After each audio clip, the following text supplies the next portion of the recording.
बोरावड़ कस्बे में रविवार को राष्ट्रीय स्वयंसेवक संघ का पथ संचलन आयोजित किया गया। बोरावड़ में गणेश डूंगरी से शुरू होकर कस्बे के मुख्य मार्गों से होते हुए वापस गणेश डूंगरी पहुंचा। इस दौरान मातृशक्ति ने भारत माता की जयकारे लगाते हुए पुष्प वर्षा कर स्वयंसेवकों का स्वागत कर उत्साह बढ़ाया। महिलाओं ने मुख्य मार्गों में जगह जगह रंगोली सजाकर भारतीय संस्कृति का भी आभास करवाया। उपखंड कार्यवाहक कमलेश जहांगीर ने बताया कि संचलन से पूर्व शस्त्र पूजन कार्यक्रम पूज्य संत सुदर्शन महाराज, जिला सह संघ चालक श्याम सुंदर रादड़, पप्पू आचार्य व संघ नागौर विभाग के महाविद्यालय विद्यार्थी कार्य प्रमुख सुशील कुमार की उपस्थिति में संपन्न हुआ। कार्यक्रम में सर्वप्रथम शस्त्र का पूजन किया गया। सुदर्शन महाराज ने कहा कि हिंदू संस्कृति दुनिया की सबसे प्राचीन संस्कृति है। दुनिया के अंदर सर्वे भवन्तु सुखिनः की कोई बात करता है तो वह हिंदू संस्कृति के लोग बात करते हैं। हमने पूरे विश्व के कल्याण की बात की है, परंतु संपूर्ण विश्व आज अनेकों प्रकार की समस्याओं से ग्रसित है, लेकिन भारत ही एकमात्र ऐसा देश है इन सभी समस्याओं का समाधान कर सकता है। हमें सभी जाति भेदों को बुलाकर एक होने की जरूरत है।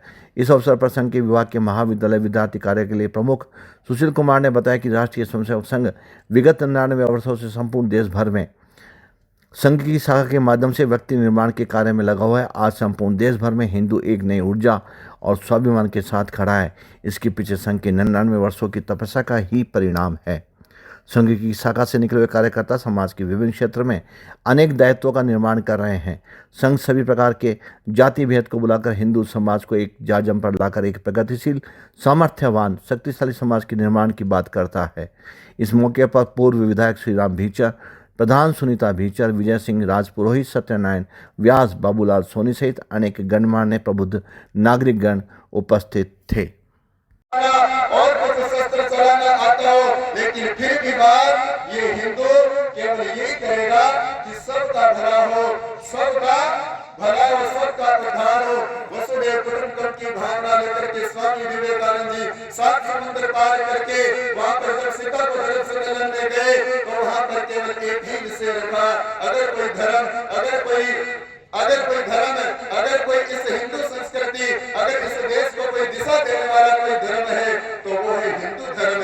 इसलिए और धर्मों की उत्पत्ति हुई है, और धर्म 700 साल पहले आए, कभी 1000 साल पहले आए, कईयों का 500 साल पहले जन्म हुआ, लेकिन इस हिंदू संस्कृति का तो जन्म न हुआ है और न इसका अंत होगा। इसलिए जिसका जन्म होता है उसका मरण होता है।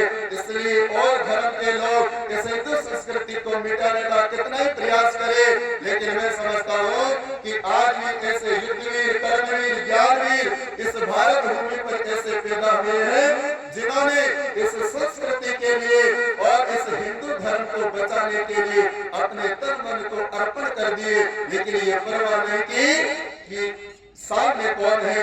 इसलिए महाराणा प्रताप, वीर शिवाजी महाराज जैसे युद्धवीर अपने सिद्धांतों से समझौता नहीं किए, तो फिर हम उनके वंशज होकर के अपने उन विचारों को, अपने उन आदर्शों को मान करके और हम सभी उनके आदर्शों को धारण करते हुए अगर हम उन महापुरुषों के जीवन को अगर अध्ययन करेंगे तो मैं समझता हूँ कि आज ही वो हिंदू राष्ट्र यानी हिंदू राष्ट्र बनने में कोई समय नहीं लगेगा। हिंदू राष्ट्र तो पहले था, अब भी है और आगे भी रहेगा।